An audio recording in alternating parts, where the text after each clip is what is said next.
It began with silence, not the quiet hum of space that every navigator learns to live with, but the heavy, unnatural kind that presses on the mind, that makes entire fleets stop mid-sentence.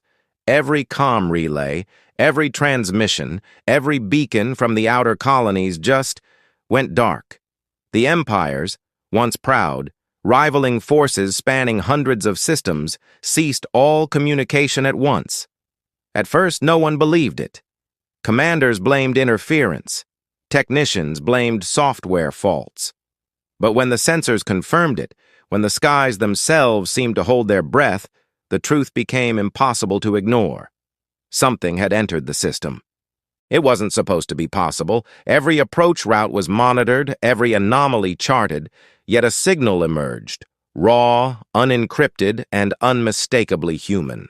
A warship bearing no known transponder, no registration, no authorization from any of the ruling factions. Its design didn't match any recognized fleet. It was older, rougher, and larger than anything built in the last century.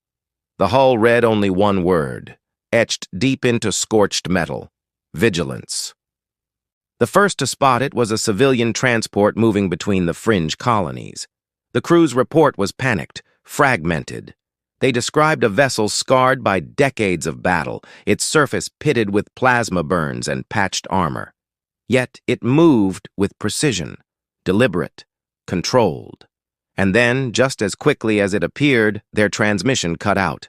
What little was recovered sent shockwaves through every command center in the quadrant. No one claimed ownership. No empire admitted to sending it. And still, the vigilance moved deeper into the system, ignoring warnings and blockades. The ship's reactor signatures defied known power readings, like it was drawing from something beyond fusion, beyond any recognized energy source. Fleet admirals argued whether to intercept or observe. Some believed it was a lost relic from Earth's forgotten wars. Others whispered that it wasn't a ship at all, but a message. By the third day, the panic had spread. Civilian channels filled with rumors, ghost fleets, human experiments, rogue AI. Yet, the most unsettling detail wasn't what the vigilance did. It was what it didn't do. No weapons fire, no communication, no visible life signs. Just a slow, steady path toward the heart of the system, where the embassies of the great empires sat in uneasy peace. Inside the diplomatic ring, human envoys, scattered remnants of what was once the Terran Republic, found themselves under scrutiny. Every alien delegate demanded answers. Had humanity built this? Was it an act of aggression? But the envoys had no answers to give. They hadn't heard from Earth in decades. For all they knew, the Vigilance could be a ghost ship, drifting through time and war to deliver a message no one was ready to hear. Then came the first pulse. A low-frequency shockwave rippled across every sensor grid. The Vigilance had stopped. Its engines went dark, and in that same instant, every orbital defense platform in the system shut down, manually, as if someone had flipped the same switch across 1,000 worlds. The silence returned. This time it wasn't just unsettling, it was expectant. And as the Vigilance's hull began to open, revealing the faint glow of something moving inside, one final transmission broke through the static. A voice, unmistakably human, whispering a single word: permission, denied. For hours after that single transmission, the system held its breath. Every ship, every listening post, every station tuned its receivers toward the Vigilance. The voice, calm, deliberate, undeniably human, had been broadcast on all known frequencies, echoing through the static. Permission denied. It wasn't a threat, not quite. It was a statement, a refusal. But refusal of what? No one could say. The Empire's high commands launched emergency sessions, and human envoys were placed under watch. Whatever this warship was, it had stirred a fear older than politics, fear of something human that no longer answered to anyone. Back on the orbital ring, a small observation crew had the closest view. They were technicians, engineers, and a few junior officers who hadn't seen real combat in their lives. They watched as the Vigilance drifted in silence. Its hull plating shifted, like old machinery waking from hibernation. Faint energy trails flickered along its spine, bending space around it in ways that made sensors glitch and fail. The crew tried to lock visual feeds, but the image distorted, almost as if the ship resisted being seen. One of them, a quiet analyst who'd spent years cataloging old Terran ship models, whispered that he recognized the design. Not from any fleet registry, but from a set of archived blueprints. Classified, erased from most databases. He said it was a Frontier-class dreadnought, a project abandoned after the collapse.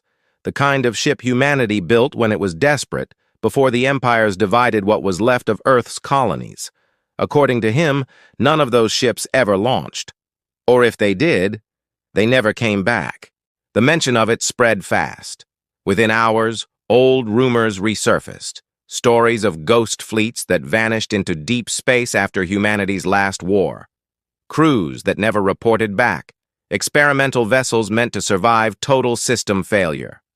No one took those myths seriously anymore, not until the Vigilance arrived. The idea that one of them might have found its way home, decades or centuries later, unsettled everyone.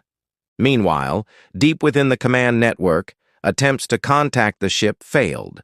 Every encrypted signal was absorbed by its hull. Even direct laser communication bounced off as if the ship wasn't there. Yet its presence disrupted every major network, forcing defensive systems offline across thousands of stations. Whatever technology powered it, it was far beyond what humanity, or any empire, currently controlled. Speculation turned to panic. Some argued the ship was automated, following ancient programming. Others believed survivors were aboard, altered by isolation and war. But if that were true, what mission had kept them moving through the void for so long? And why return now? As the Vigilance hung motionless near the central sun, probes attempted to scan its interior. Most failed before crossing the outer hull, but one managed to transmit for a few seconds. The data it returned was incomplete. Distorted shapes, flickering lights, and what appeared to be movement deep within the structure. Not machines, but forms, human silhouettes, walking through corridors lit only by red emergency beacons. Then the feed ended. No explosion, no interference, just silence. Across the system, people began to question the same thing. If the Vigilance was truly human, why didn't it answer its own kind? Why breach a system shared by empires that had once fought to keep humanity alive? In the shadow of the dead warship, the uneasy peace between species started to crack. Accusations flew. Fleets began to reposition. The human envoys pleaded for calm, insisting they knew nothing, but no one believed them anymore. The Vigilance had done something no weapon could. It made everyone remember that humanity once built ships powerful enough to challenge the stars. And as night fell across the orbital ring, new readings began to appear on long-range sensors. Not one, but multiple signals. Identical energy signatures, approaching from deep space, all moving in perfect formation. The Vigilance had not come alone. The arrival of the second and third signatures sent ripples of panic across the system. Fleet admirals ordered immediate red alerts, but hesitation ruled their responses. No one could decide whether these ships were hostile, relics of humanity's forgotten wars, or something else entirely. Every scan revealed the same impossibilities: hulls that absorbed energy, engines that defied conventional propulsion, and no visible crews. But movement inside suggested intelligence, and not just automated routines. Within the orbital ring, tensions flared among the human envoys. Some argued for negotiation, insisting these could be survivors or ancient guardians meant to protect humanity. Others feared it was a trap, a weapon designed to make humans appear powerless while giving the empires a reason to strike first. Disagreement escalated into shouting matches. The envoys were powerless to force their perspective on alien delegates, many of whom began reinforcing orbital defenses and sending fleets to intercept the approaching ships. Meanwhile, on one of the outer colonies, a small research team worked in secret. They had been studying old Terran warship schematics, trying to determine whether any surviving technology could rival the mysterious vessels. The lead researcher, a veteran engineer who had grown up hearing tales of the frontier dreadnoughts, insisted the ships were far beyond anything contemporary engineering could touch. They weren't just built to fight, she told her team, her voice tight with fear and excitement. They were built to survive the end of everything and maybe to finish what we started long ago. From the perspective of the alien empires, the situation was just as fraught. Strategists debated whether the ships were a coordinated human rebellion, an ancient defense mechanism, or something far worse, an unknown weapon that could erase fleets without firing a single shot. One council quietly theorized that the Vigilance and its companions were sent to test the system, to see which empires could respond to a human threat and which would crumble first. Back in the orbital ring, civilian channels buzzed with speculation. Families hid behind reinforced windows as comms filled with rumors of fleets disappearing without a trace, colonies losing contact, and strange, untraceable signals racing across the void. Fear became contagious. Traders and pilots refused to leave stations, and black market tech traders offered forbidden schematics for survival gear, all claiming it could protect humans from the approaching warships. Inside the Vigilance, glimpses of human forms suggested that the ship was more than a machine. Shadowy figures moved with purpose, not chaos. Some appeared to interact with panels or consoles, while others simply stared outward, watching the Empire's fleets. What drove them? Was it vengeance, a mission of protection, or something else entirely? The questions outnumbered the answers, and every attempt to reach them through communication was met with silence, or the single chilling phrase, "Permission denied." As the new arrivals edged closer, sensors detected a subtle change in the system itself. Gravitational fields flickered, energy readings spiked, and navigation systems across fleets faltered. It was as if the ships weren't just moving through space, they were bending it to their will. Panic turned into strategic paranoia. Fleets repositioned, empires issued ultimatums, and envoys pleaded for calm, all while the human warships advanced without a word. The stage was set for confrontation, but no one yet knew who or what would strike first. Between the ancient technology, human ghosts of war, and the fragile alliances of empires, the system teetered on the edge of chaos. And somewhere deep inside the Vigilance, the shadows of the past moved with purpose, preparing to make a decision that could change everything. Then, across every fleet's sensors at once, a single pulse echoed. Not a weapon, not a threat, but a warning. Something alive, intelligent, and entirely human, yet utterly alien in power, was watching and waiting. Every fleet in the system held its breath. Sensors screamed with readings no one could explain, energy fluctuations that bent light, gravity waves that pulled ships off course, and communications that skipped in impossible rhythms. The Vigilance and its companions moved like shadows across the void, silent, unstoppable, their presence alone warping the rules of space. On every bridge, commanders struggled to maintain control, knowing that one wrong move could ignite a conflict none could survive. Inside the orbital ring, human envoys argued furiously, their voices cutting through alarms. "We have to try to communicate," one insisted. "They're human. They're our own people. They must understand." Another shook their head. "You don't understand. They've been gone too long. They aren't the humans we know. They answer to no one." The debate was pointless. Neither side had the authority, or the technology, to reach the ships. Outside, shadows of the ancient vessels moved ever closer, each pulse of their engines reverberating through the void like a heartbeat no one could match. On the fringes, civilian systems began failing. Mining stations lost power, transport convoys drifted without guidance. Blackout zones appeared across the communication grid. Panic spread faster than any fleet could respond. Families huddled in quarters, trading rumors of ghost crews, ancient war machines, and humanity's forgotten wars. Even in the well-guarded command centers, anxiety simmered, as if the ships themselves were testing the nerves of everyone watching. Within the vigilance, the movement of shadows grew more purposeful. Figures walked corridors in silence, their paths deliberate. Some paused at observation ports, staring at the Empire's fleets with something that resembled recognition, but not acknowledgement. Inside, machinery hummed with a rhythm that seemed alive, feeding energy into engines and weapons no one could see. The ship itself was more than metal.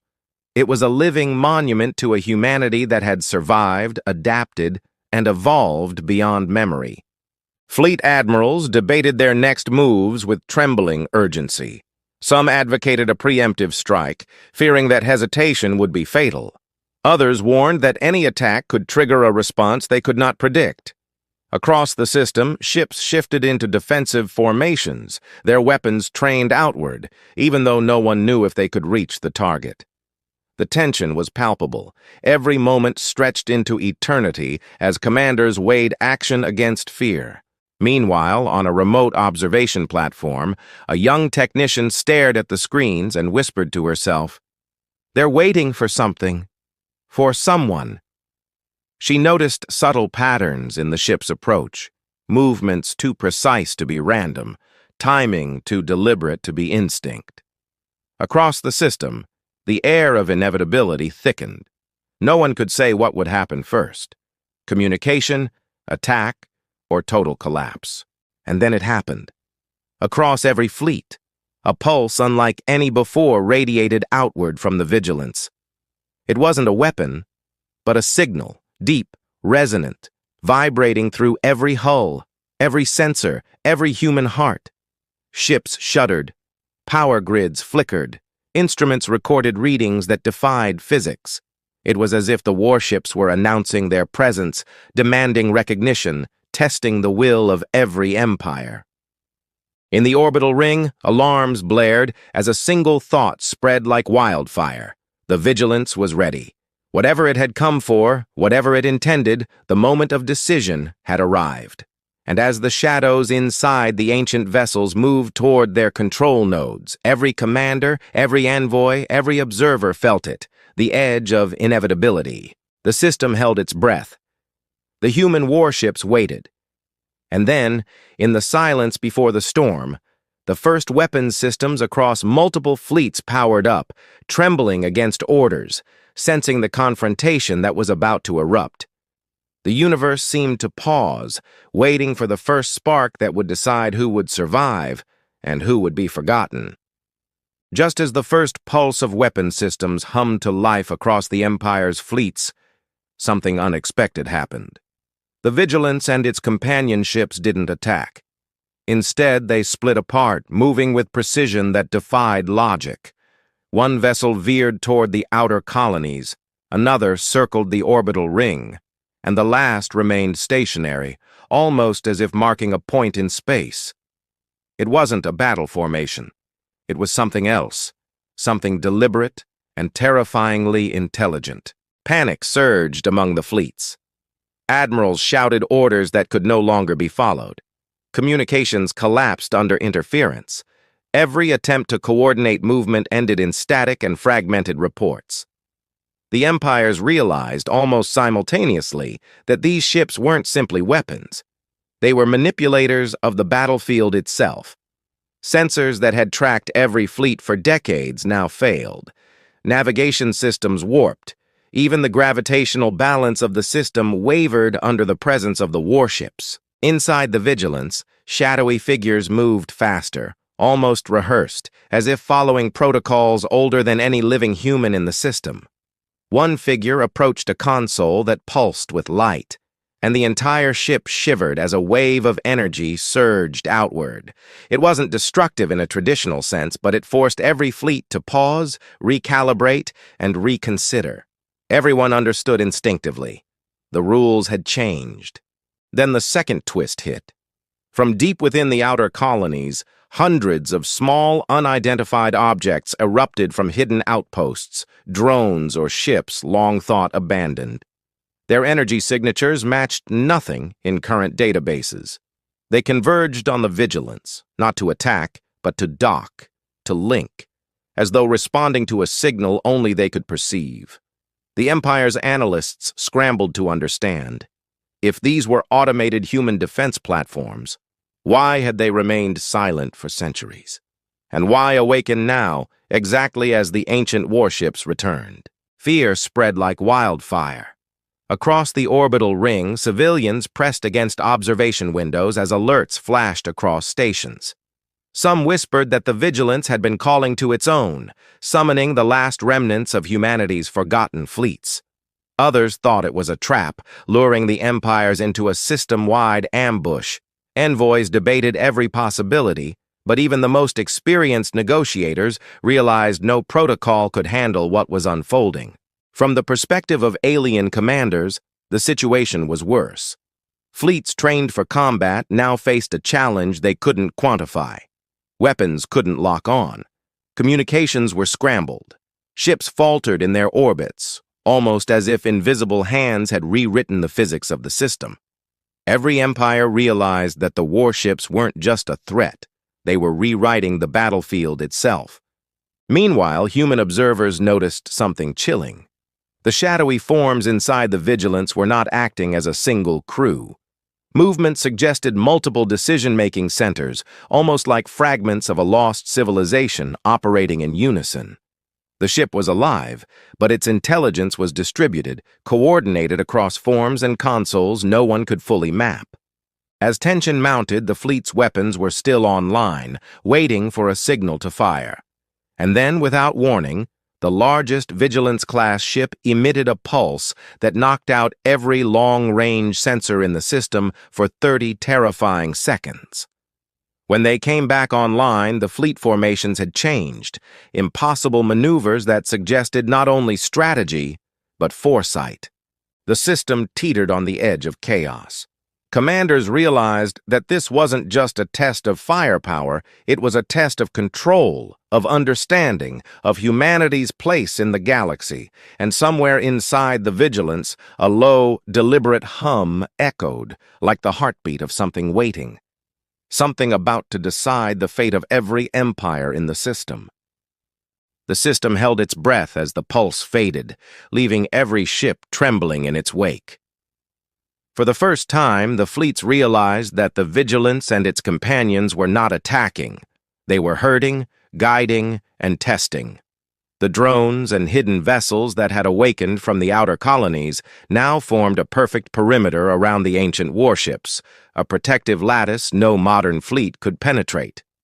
It became clear, this was not a battle to destroy, but a trial to determine who could understand. Inside the vigilance, the shadowy figures moved with a coordinated precision that finally revealed their intent. They activated communication consoles, broadcasting a single, unmistakable human voice across every frequency, every empire, every fleet. We are the guardians of our lost systems. None shall perish by ignorance or fear. The trial is complete. The fleets froze, caught between disbelief and awe. The human envoys relayed the message word for word, translating it to alien delegates. Slowly across the system, ships lowered weapons. Defensive formations shifted, not in retreat, but in respect. The pulse of energy the vigilance had emitted was not destructive.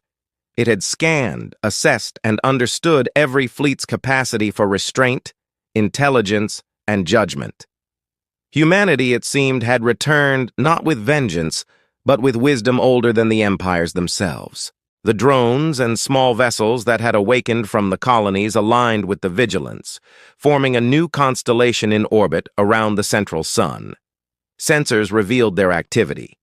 They were repairing the system, restoring communications, and stabilizing orbiting stations that had suffered decades of neglect. Humanity's ancient warships weren't weapons. They were caretakers, returning balance to a system that had long forgotten the power of its own people. Yet, as relief began to settle, a new tension rippled through the fleets. One of the smaller Vigilance-class vessels broke from formation. It moved toward the Central Empire's Council station with alarming speed. Panic erupted, but before any weapons could fire, the ship transmitted a new signal. Images flickered on every screen, maps of the galaxy, dozens of uncharted systems, and coordinates marked with human symbols. The voice spoke again. "We return not for conquest, we return to guide. But beyond these stars lies a threat none can face alone. Prepare, or be left behind." A stunned silence followed. The empires realized that humanity had survived, evolved, and gained control over technologies long lost to time. Yet the message was a warning, a call to unity against an unknown danger. The trial had ended, but the true challenge lay ahead, and the empires understood they were now part of a far larger story than any single war or rivalry. In the orbital ring, human envoys finally dared to speak freely. They explained what had been discovered in old archives. The Frontier Dreadnought program had been designed not to dominate, but to preserve humanity's legacy, its knowledge, and its guardians. The Vigilance and its fleet had awakened to assess the galaxy's readiness for a new age, and to ensure that the mistakes of the past would not be repeated. Just as the fleets began to process the enormity of the revelation, the largest Vigilance-class ship emitted a final, eerie pulse. Sensors registered a strange anomaly. The ship's hull began to shimmer, dissolving into streams of energy, not destroyed, but transformed. It wasn't leaving. It was dispersing, sending pieces of itself across the system, embedding its technology into every colony, every fleet, every station. Humanity's guardians would now be everywhere, but also nowhere. The empires, the human envoys, and every observer realized the truth simultaneously. The Vigilance had not returned to conquer, but to evolve. And in that evolution lay the final, unnerving realization: humanity's presence in the galaxy would never again be predictable, controllable, or confined. The system was safe, for now, but the future had just begun. The system fell into an uneasy calm. The Vigilance and its companion ships had dispersed, but their presence lingered in every sensor and station. Colonies once isolated now hummed with restored communications. Trade routes reopened, not because of fleet dominance, but because the ancient guardians had stabilized orbiting stations and repaired the failing infrastructure that had long threatened human and alien settlements alike. For the first time in decades, the system felt alive, not tense. Human envoys moved through the orbital ring with cautious optimism. They explained to alien delegates what had occurred. The Vigilance-class ships had been designed to preserve humanity's legacy, to test the galaxy's capacity for restraint, and to guide civilizations without directly controlling them. The outer colonies, once abandoned, became centers of knowledge, now linked to the system-wide network. Scientists, engineers, and civilians marveled at the technology left behind. It was a gift, a warning, and a promise all at once. Across the empires, commanders who had prepared for war now faced a new challenge: cooperation. The old rivalries and power struggles had not disappeared, but they had been put in perspective. The threat of the Vigilance had shown them that no single fleet, no single empire, could stand alone against forces beyond their comprehension. Strategy meetings shifted from military conquest to mutual survival and preparation for the uncharted dangers hinted at in the final transmissions of the human warships. In one observation post, a young analyst stared at the fading energy traces of the Vigilance. The pulse of its last signal echoed in her mind. Humans had returned, but not as conquerors. They had returned as architects of the system's future, leaving behind tools, knowledge, and a message. Evolution, foresight, and unity were stronger than fleets or weapons. She wrote the words down, knowing that this story would shape the next generation of leaders, scholars, and explorers. Even within the human envoys, personal transformations took root. Those who had argued over whether to strike or negotiate now realized that humanity's legacy was not in dominance, but in wisdom and adaptability. They returned to their colonies and stations with a renewed sense of purpose, to nurture what had been preserved, to explore the technology of the old dreadnoughts, and to guide other civilizations in the system toward understanding rather than fear. The final, unexpected twist, the dispersal of the vigilance into streams of energy embedded across the system, had left a lasting imprint. Every colony now held a piece of its knowledge, its systems, its potential. Humanity, once forgotten in the vastness of space, had ensured that no empire, no fleet, and no single species could ever be entirely unprepared again. The vigilance had become both everywhere and nowhere, a guardian that existed not as a ship, but as an idea. That intelligence, foresight, and moral choice could shape the universe more powerfully than any weapon. As the orbital ring rotated in silent harmony, envoys, commanders, and civilians alike paused to reflect. They understood that the galaxy was no longer a place of isolated empires, each guarding its secrets. It was interconnected, fragile, and alive. And humanity, in its return, had reminded everyone that even the smallest choices could ripple across the stars. And as the sun rose across the central system, casting light on rebuilt stations and newly awakened colonies, a quiet thought passed through every observer. The vigilance had tested them, and in doing so, it had given the galaxy a future worth protecting. For the first time in centuries, the system was not just surviving, it was ready to thrive. Humanity had returned, not to conquer, but to awaken. And with that awakening, a new chapter in the galaxy's story had begun.